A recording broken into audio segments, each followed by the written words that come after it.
एक बार फिर आपका बहुत बहुत स्वागत। सुप्रीम कोर्ट के आदेश पर कल चुनाव आयोग ने इलेक्टोरल बॉन्ड का डेटा अपनी वेबसाइट पर जारी कर दिया है और इसमें एक खास बात सामने आई कि 12 अप्रैल 2019 से 11 जनवरी 2024 तक तमाम पार्टियों को भर भर कर चंदा मिला है।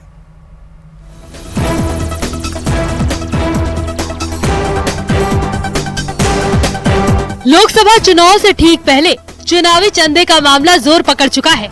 विपक्ष बीजेपी पर हमलावर है तो बीजेपी कोर्ट के फैसले का स्वागत कर रही है, लेकिन जो डेटा जारी हुआ है अब उसको लेकर सुप्रीम कोर्ट ने स्टेट बैंक ऑफ इंडिया को फटकार लगाते हुए नोटिस जारी किया है। सुप्रीम कोर्ट ने बैंक से पूछा, बॉन्ड नंबरों का खुलासा क्यों नहीं किया, अल्फा न्यूमेरिक नंबर क्यों नहीं बताया, बॉन्ड खरीदने भुनाने की तारीख कहाँ है, बैंक ने पूरा डेटा क्यों नहीं जारी किया, किस दानदाता ने किस पार्टी को चंदा दिया। ये वो सवाल है जो कोर्ट ने स्टेट बैंक ऑफ इंडिया से पूछे हैं। पिछले काफी समय से ये चर्चा चल रही थी कि कई राजनीतिक पार्टियों को जो चंदा मिलता है वो कौन लोग देते हैं और कितना चंदा दिया जा रहा है। तो इस बात को लेकर सुप्रीम कोर्ट में एक याचिका दायर की गई थी और इस मामले पर पिछले काफी समय से सुनवाई भी चल रही थी। इसी सुनवाई के दौरान कई महत्वपूर्ण जानकारी निकल के सामने आई और सुप्रीम कोर्ट के द्वारा स्टेट बैंक ऑफ इंडिया को कहा गया कि उन तमाम जानकारियों को अपने वेबसाइट पर डाले।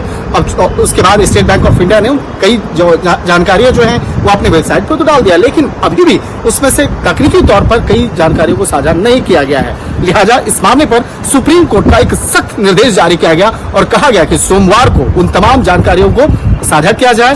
तो दूसरी तरफ अब इलेक्टोरल बॉन्ड को लेकर राजनीति भी शुरू हो गई है, क्योंकि बीजेपी के साथ ही कई पार्टियों को चुनावी चंदा मिला है।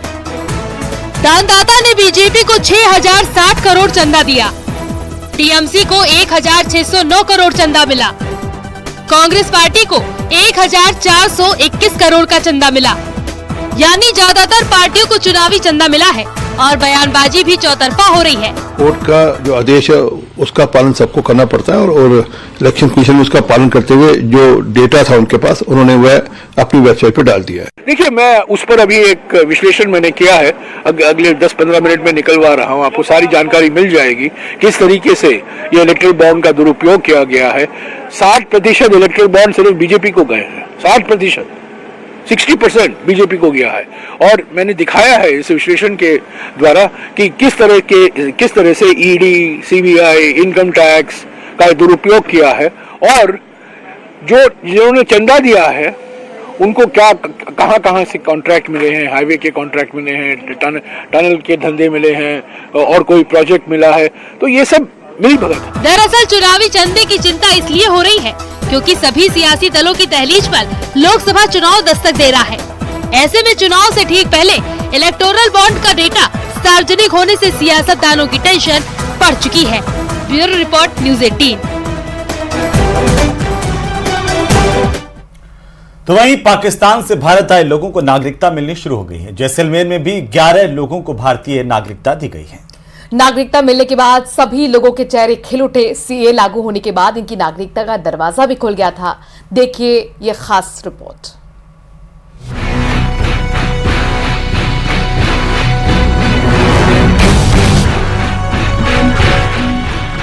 ये खुशी वतन वापसी की है, ये खुशी खुले में अब जीवन जीने की है। ये लोग पाकिस्तान से अपनी जान बचाकर भारत आए थे, लेकिन अब देश में सीएए लागू होने के साथ ही इन्हें भारत की नागरिकता भी मिलनी शुरू हो गई है।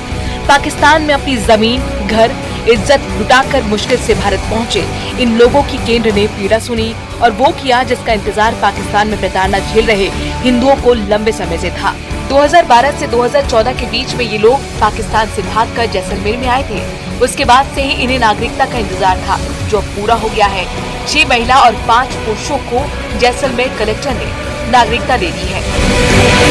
की नागरिकता मिलने की बहुत खुशी है। इतनी मेरे को खुशी है जैसे पंछी को पिंजरे से निकलता है ना, उसको आज़ादी से कितनी खुशी मिलती है, उससे भी ज्यादा आज मेरे को खुशी मिली है। बिल्कुल खुशी है, मानो बहुत खुशी है, एकदम खुशी बैठा होने।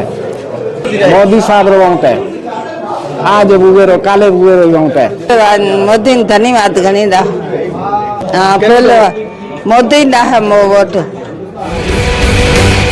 वहीं सीमांत हिंदू संगठन के अध्यक्ष हिंदू सिंह सोढ़ा भारतीय नागरिकता प्राप्त करने वाले सभी लोगों को हार्दिक बधाई देते हुए नजर आए।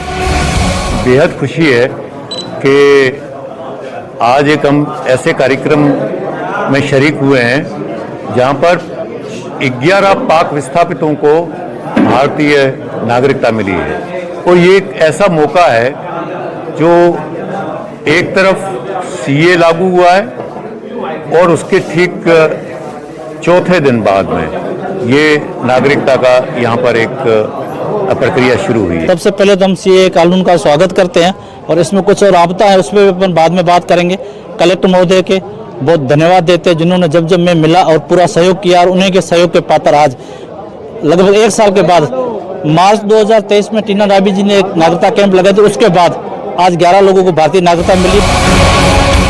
इन लोगों के दर्द को शायद कोई नहीं समझ पाए, लेकिन मोदी सरकार ने इन्हें नागरिकता देकर इनके जीवन की रक्षा भी की है, क्योंकि पाकिस्तान में इनके साथ क्या कुछ नहीं हुआ होगा आप और हम सोच भी नहीं सकते। न्यूज़ 18 के लिए सावलदान रत्नू की रिपोर्ट।